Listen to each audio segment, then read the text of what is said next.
Welcome to our session today on Hidden Treasures of iVend Retail Point of Sale, Part 2. In the agenda, we're going to be looking at loyalty enhancements, reports, the customer portal, and the digital passes. In particular, the focus will be on the loyalty digital pass. The second item on the agenda is the scheduling service, so we're just going to have a look at a little bit of that, and we'll run through some of the features, setting up a report, and also just covering some of the SMS features, what's available in there. Item 3 is the alerts and notifications, so things like what we see typically around when purchase orders or price changes are made in the system, setting up alerts and notifications to different users in the system so that they're aware of those changes that have been made in the system. Then we'll finish off with the authorizations. So this is the extended authorizations where we can have multiple levels of approvers. So this is extending the feature set that we see typically with manager override. So it allows us to add another level of authorization and approvals on that process. First thing we're going to look at, loyalty. And we're not looking at the loyalty program in its entirety, but we're looking at some of the new reporting features. When you choose to have loyalty turned on in iVend, comes standard with the loyalty program is a nice suite of list reports and dashboards, so we'll have a look at a few of those. We'll also have a look at the customer portal. We've made some nice enhancements to that in recent times. So just to show you some of the features that are available on the customer portal for our customers that are registered with the loyalty program, and we'll also just have a look at some of the features with the digital passes. So iVend Retail includes a comprehensive suite of reports and dashboards. And the digital passes for loyalty works with your iOS and your Android devices. So with iOS we use the standard wallet that comes with the iOS, and for Android devices we make available a little app that you can download from Google Play called iVend Passes, and you can just install that and it simulates the same functionality as what we see with the wallet on iOS devices. So with that you'll see automatic updates. Once you've added your loyalty card to your wallet, then you will actually see real-time updates to that pass stored in your wallet or iVend Pass. So like I said, we've got the customer portal as well. So in the demo, when we get to the demo part of today's presentation, I'll be presenting to you the customer portal. So there's quite a nice main dashboard on the home page. We see a summary of our status, and we can view the full transaction history, and we can view and print off our invoices and our orders online. We can also go in and update our account information, things like our addresses and phone numbers and what have you.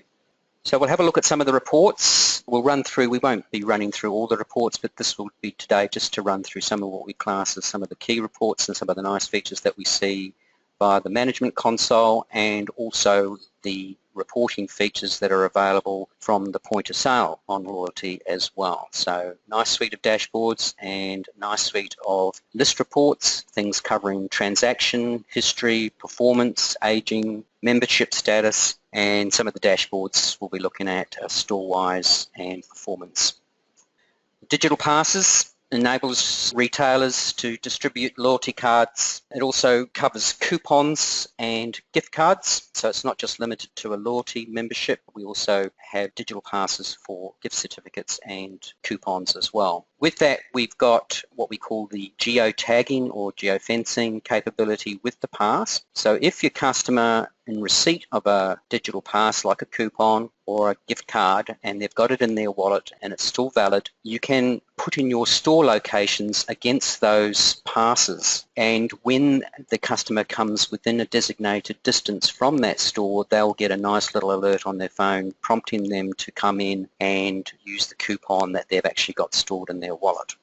So the digital passes, all of them, they have a scannable barcode including the loyalty, so it eliminates the need to be carrying around physical papers or plastic cards. And the business benefit, of course, is once they're stored in your wallet, they're always updated. You get constant alerts and notifications, enhancing your customer experience, and of course it's a greener and more secure solution. The next item we'll be going on to have a look at is the schedule manager. So we'll be looking at scheduling report tasks. You can execute a report task to be like a one-off task, or you can set it to be on a recurring basis, and we'll actually have a look at an example of that. I've set one up that I'll show you that goes out on a daily basis, and I can set the time for that, and I'll get a report, for instance, on, say, open sales orders. So we can use it with iVend reports, the iVend existing reports. We can create our own queries, and we can also have campaigns for email alerts in this schedule manager system. The other feature, of course, is the SMS keyword capability, so we can actually run on request, and by the user putting in a code and sending it off, they will receive a report sent back to them via email alert and via this SMS system. So I'll just show you the feature set there as far as what was required in the system to set that up. Then we'll be going on to alerts and notifications. So creating your alerts for events subscribed in iVend, such as your purchase orders, stock transfers, or maybe some price changes, and you can link reports and notifications. So you can have internal notifications that appear on the status bar within the management console, and you can also set it up to send you an email alert. There's already a good list of predefined events, and on top of that you can also create your own queries on interrogating the system to send an alert of your own choice and design. So you've got a number of email notification reports and templates. We'll show you some of those, but there's an email designer so that you can modify those templates if so desired. Okay, so very simple setup for your alert notifications, just a single setup screen for all your alerts and comprehensive in-app notifications view, and we'll have a look at that, how that looks. The final topic in today's session is around the authorization. So as I mentioned, we are introducing a multi-step approvals at the point of sale for certain functionalities. So this is extending the manager override, and you can define multiple stages. So we'll actually have a look at the setup of that, and we'll actually run through performing a process at the POS that will demonstrate how that works. There's also a user authorization log that is included in the iVend general reports that reports on these instances of when an authorization is triggered. So simple setup, you set up your stages, and then there's the template. So there's only the two screens that you need to go into to actually define and set up your authorizations. Okay, let's switch over to the management console.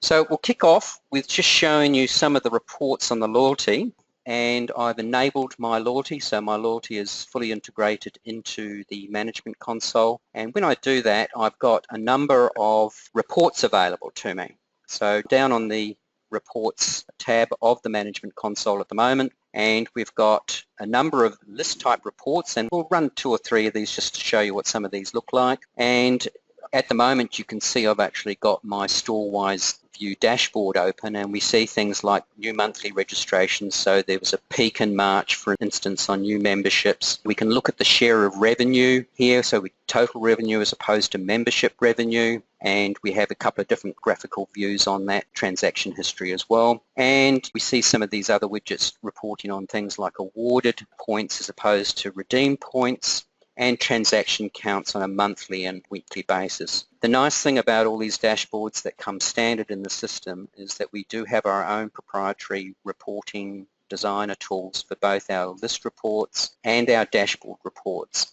So it's not like you need a third-party reporting tool to edit these. You can take these and edit these and save them as new versions. So this is the store-wise view, and you can see our list of our stores. So we're looking at our Greenfield store, and then we can actually have a look at our e-commerce store as well. So I'll just close this one, and I'm just going to run through and open a couple of the other dashboards. Let's have a look at the dashboards first, and then we'll run a couple of the list reports. So loyalty overview. So just have a look at this one. So once again, we're just getting an overview of the entire system, so new membership registration, so you can sort of see how we're getting quite different views depending on the type of information that we want to look at. So members transactions monthly, points redeemed and awarded monthly, and membership count level.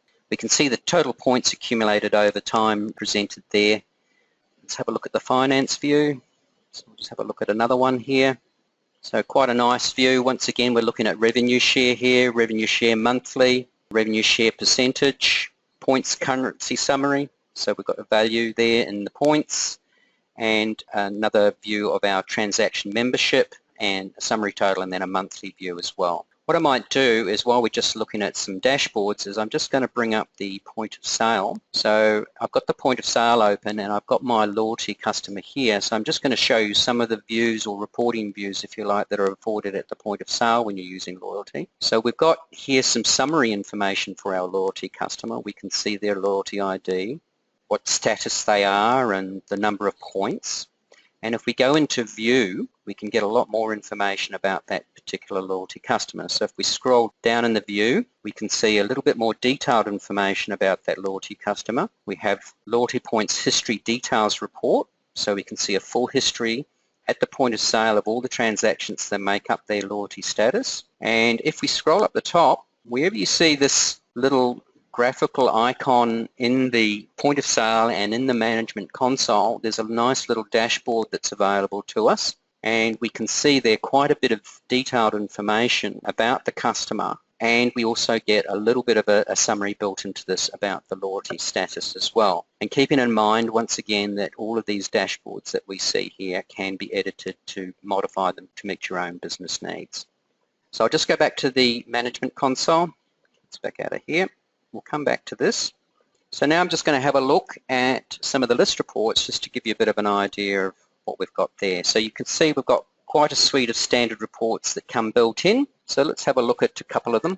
Let's look at the loyalty points aging. All we're going to do here is we see the little red cross there. We have to put a value in there. I'm just going to select my loyalty program. So one of the things now is that you can have multiple different loyalty programs. So you might want to set up, if you've got subsidiaries or different locations or different subsidiary businesses, you might want to set up different loyalty programs, or you can have just the one loyalty program that you can share across your entire store and business network. So the loyalty program, if you're using iVend e-commerce, is fully integrated with iVend. So whatever your purchases are online and throughout your store network can be viewed and shared and reported upon.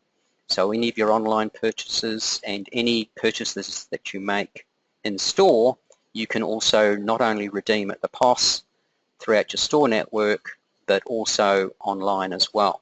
So I'm just going to run this. So we can see quite an extensive report being listed here, loyalty points aging. So we can see very, very detailed information in this report, and we can see when the points are going to expire. Let's run another one.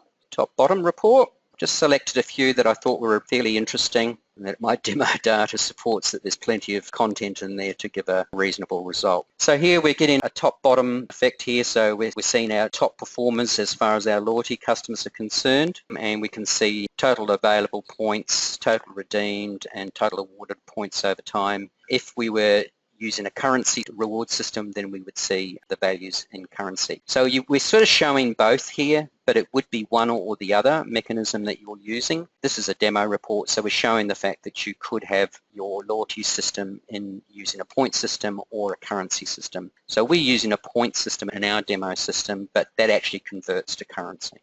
What else have we got? Just one other one we'll finish off with, just a loyalty customer transaction report.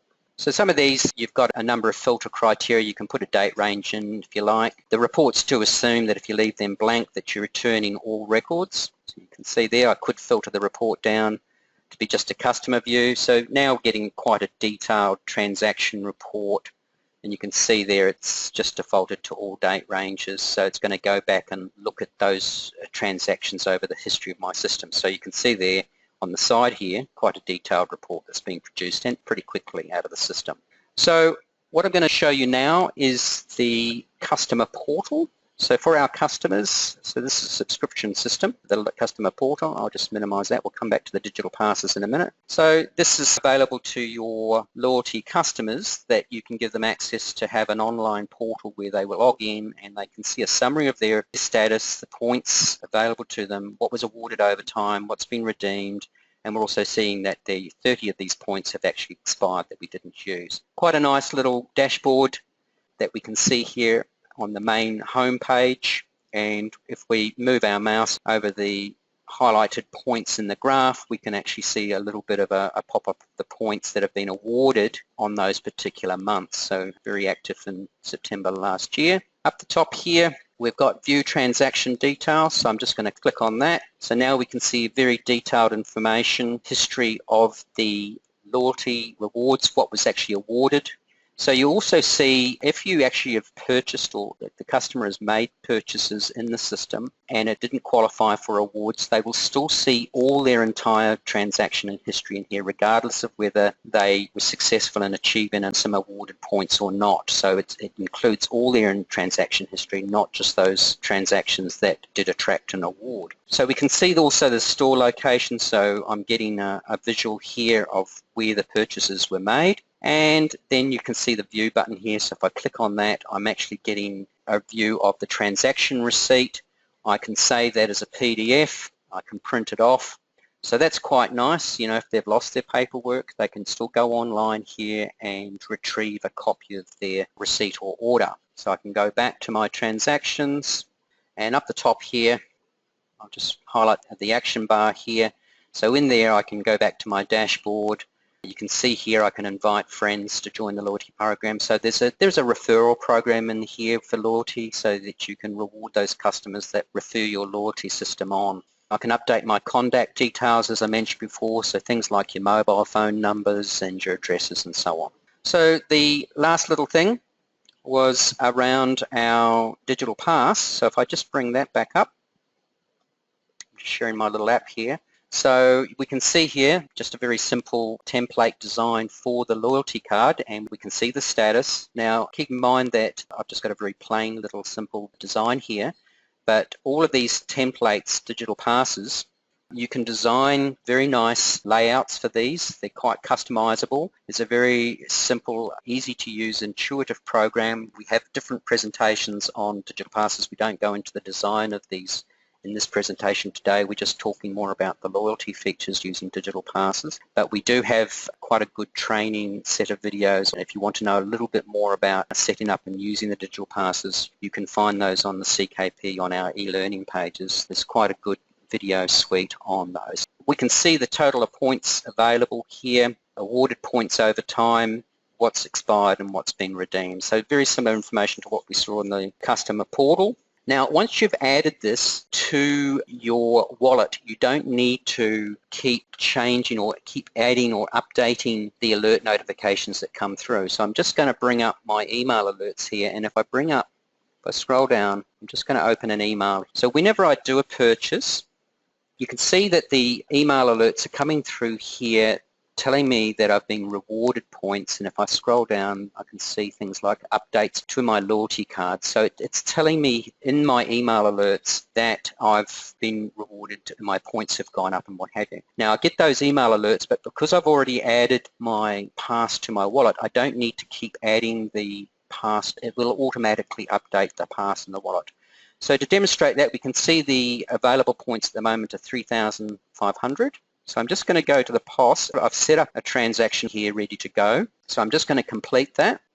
I've just been prompted for my donation, a little donation just rounded up to the nearest dollar, and I'm just going to complete this sale using a quick cash complete. Now it will possibly just take a couple of minutes to come through, but we'll start to see the notifications coming through.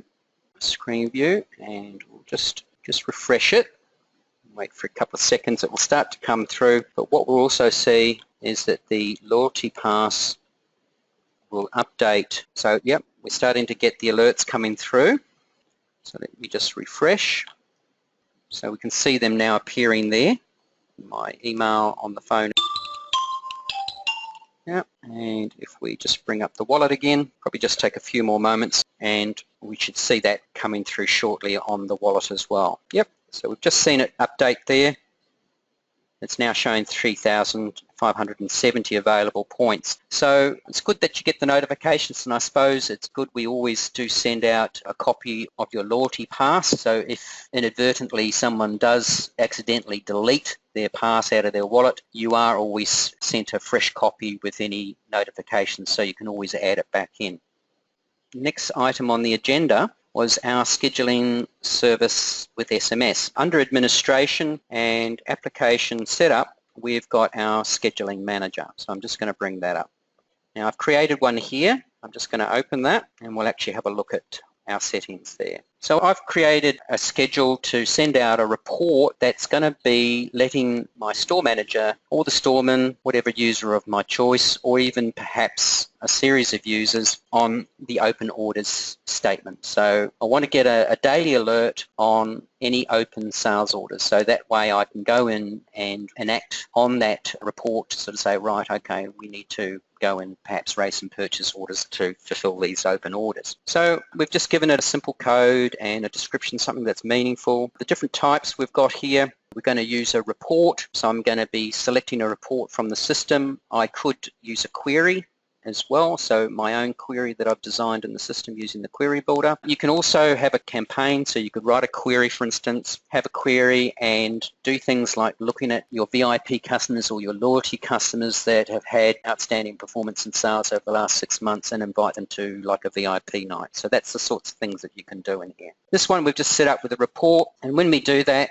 if we have a look over here, we've got a lookup, and if I click on there, we can see there's quite a list of standard reports in the system that we can select. Now, obviously, some of these will have some runtime parameters, but you'll see that how if we do select a report in the system, that we will be prompted to fill in some runtime parameters if they are applicable for the report.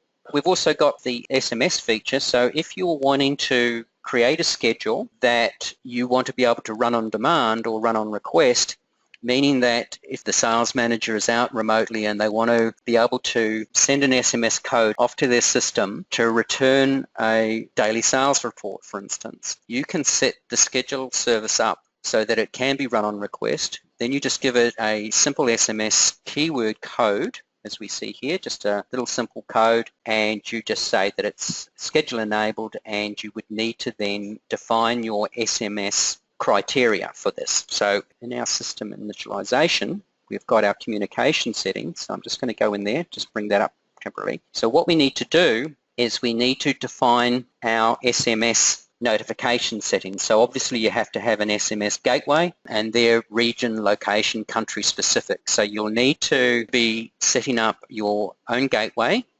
And when you do that, then you can actually send a test. We've got the ability to test the SMS feature in here, test sending an email, and our SMS configuration. Depending on the gateway that you're using, you may actually have some secondary SMS configuration settings here that you would need to put in there, which would be provided by the gateway. So that's all that's required really to set up that, is you obviously to have the gateway, but then you just come into communication settings, you'd set up your SMS there. You can see we've set up our SMTP settings as well for our communication settings. The key thing to remember with your SMS is that you need to have a static IP for your server for the returning, so that it can communicate with that server using the static IP, because you will be configuring that in your SMS gateway, the IP address that it needs to go to retrieve those reports.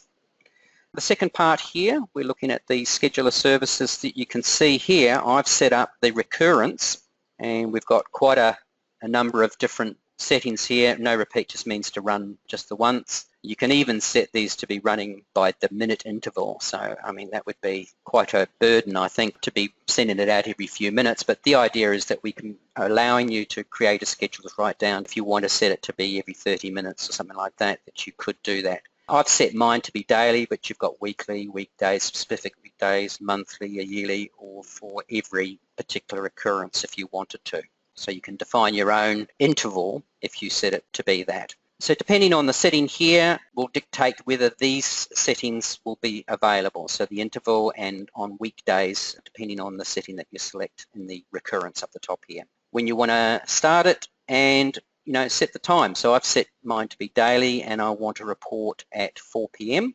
And at the moment, I've just set this to run with no end. So I could put an end date that I want this to finalize and finish. Okay. So once again, depending on the recurrence, you may need to define things like the repeat times. So down the bottom here, we're just saying if it's applicable. So if we're using a campaign as the type up here, you will then need to define the email template that you want to use for that. So we set who the mail's going from, who you want to send it to, and then you can just actually design a little bit of blurb for the body and the subject for the email that goes out. Now what I'll do is you can see that I ran a report here to send me out a daily report that has already arrived. I just heard it pinging before. Once we go OK, if the report that you select does have runtime parameters in it, you will be prompted to fill those in, and you can see that's what's happened here. So the report I chose has a date range, product range, and customer range. So I need to save those. I've kept a reasonable date range in there to make sure I capture everything on a daily basis, and then that's that. So I'll just bring it up,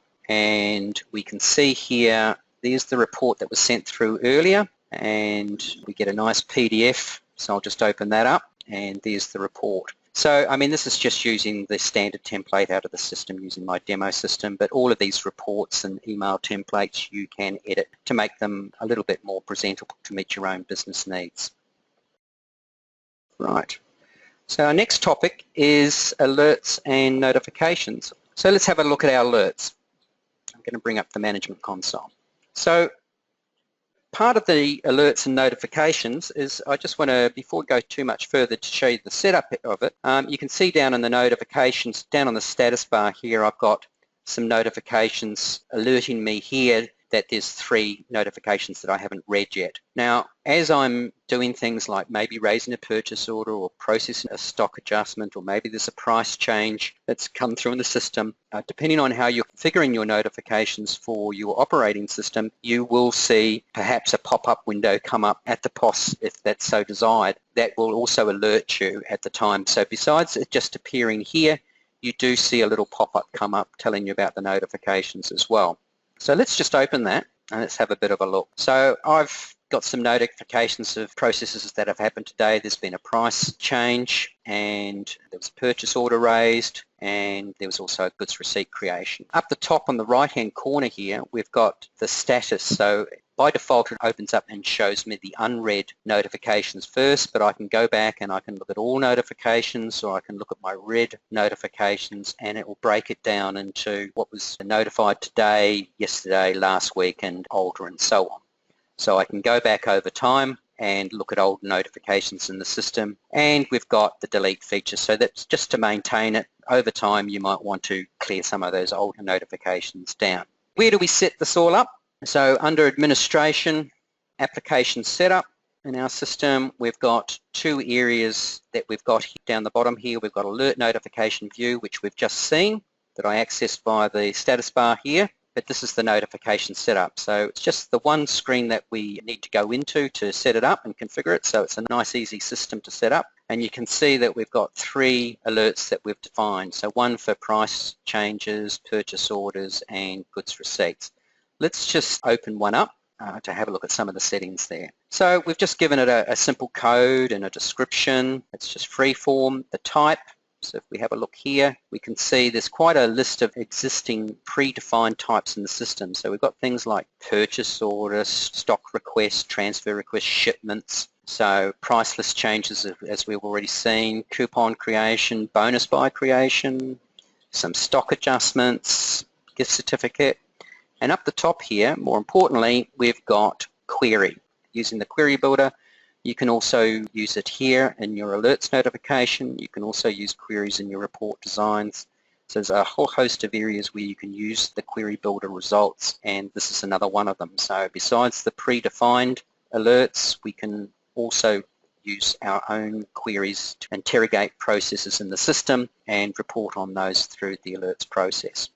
So then we've got the report. So if I have a look here, we've got a number of predefined notification reports, and once again, we can also define and design our own reports as well to add to that list. You can always activate, deactivate these, so you're not in a position if you no longer want the alert to be processed, you don't have to go and delete it, you can just deactivate it, and in that way you can still keep the alert there for future use without the need to actually clear it out of the system. You can, when you're designing these, add all users, or down the bottom here you can see we've got buttons here to add a user, delete a user, and you can see here for this particular one I've just added in the one user. You can make it store specific if you wish. You can see how we've linked it also to an email alert, because I've chosen for this particular alert not only to do the application alert, so this is where I get the notifications just within the system itself, but I also get email alerts. So I've chosen to get both. So that's quite useful if particularly you've got a salesperson or you've got a store manager that works out in the field, is traveling around, and you want to be doubly sure that they get their alerts. You can make sure that they get an email alert, which you can see that I'm getting my email alerts on my phone as well. So that's a good feature to have. So if we actually bring that up, I've sent out a processed goods receipt earlier today and a purchase order, and you can see there, I'm just showing on the screen now, how those notifications have come through. It attaches a PDF plus the email alert that I've designed to let me know that I've got a purchase order. So besides an application, I've also been receiving these email alerts. Let's come back to the management console. Let's just have a look at one of the other ones. Let's have a look at purchase order.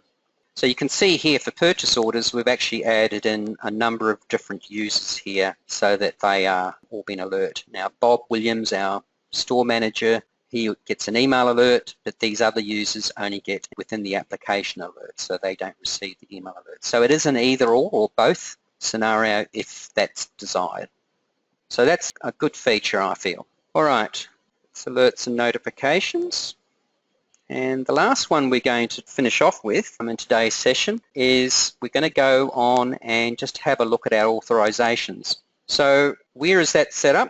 Administration, authorization, and we've got authorization stages and authorization templates. So it's a two-step process. You need to set up your stages and then you go and link those stages to your template. So we'll have a look at the stages first. Let's have a look at that. So we've created one here for cash in out. Let's just edit that to have a look at the settings here.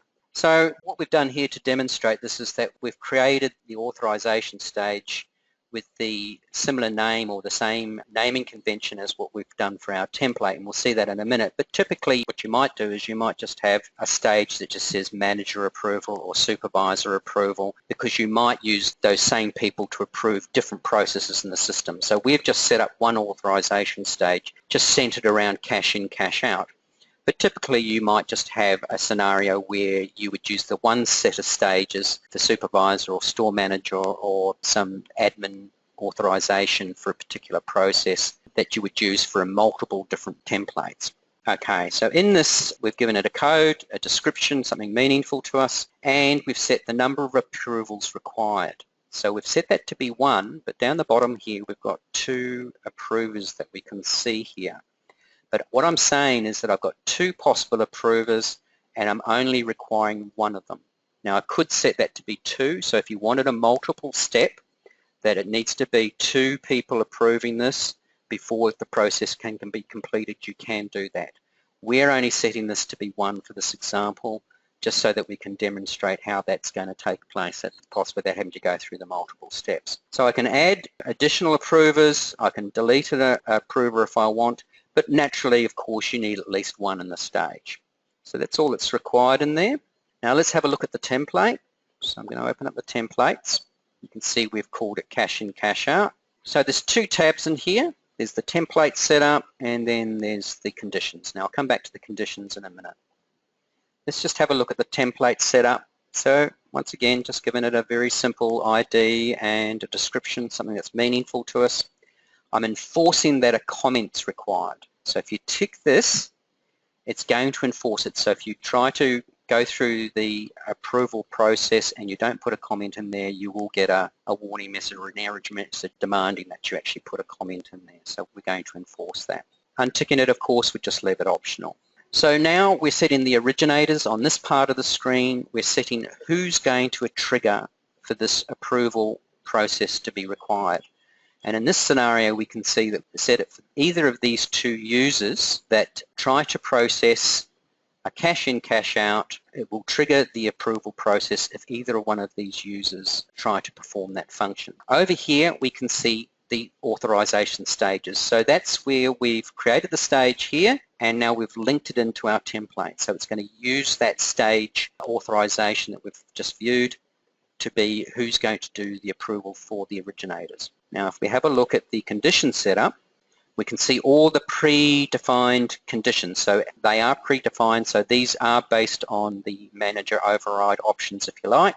So we can see things like credit limit override, typical ones that you would see where manager override is often required for things like voiding an item, voiding a sale, deleting and suspending a transaction, and you can see some other lesser used features like doing a customer search, product search, maybe sale, information edit, fulfillment options, suspend, recall. But down the bottom here, the ones that we're actually built into this to demonstrate today is that we're setting it to be for either a cash in or a cash out. So we need manager approval to perform either of those functions. Now it could be either or, and in this case we've set it to be both, so it's going to cover both of those. Now you could see how we could actually set up multiple processes that require this. So in which case you might just set up an overall authorization template that covers multiple scenarios if you're going to use the same stage approvers, and in which case you would only need the one template to cover multiple different processes. So you could in fact do a void sale in there as well.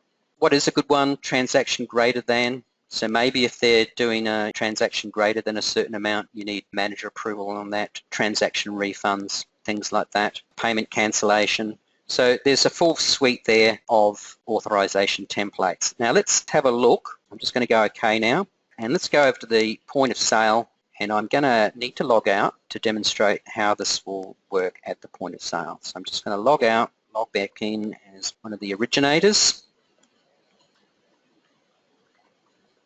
Okay, so we're logged in as John Smith, and we know that John Smith was one of the originators for this process. So when they go into the user menu up the top here, we're going to go in and we're going to try and do a cash in or a cash out. Let's do a cash out. Say they've reached their tipple point, and so when they try to do that, because they're one of the originators, the authorization process kicks in, and so they're going to have to call the store manager over, one of the stage approvers that we've set up. So all they need to do, so rather than logging out and logging back in, all we need to do is we can do this within the one extended authorization process. So it is quite a nice speedy way of doing this, and if we had the multiple steps, then we would be prompted to go through that. We've only got the one that's required. So all I need to do is put in my user, my password.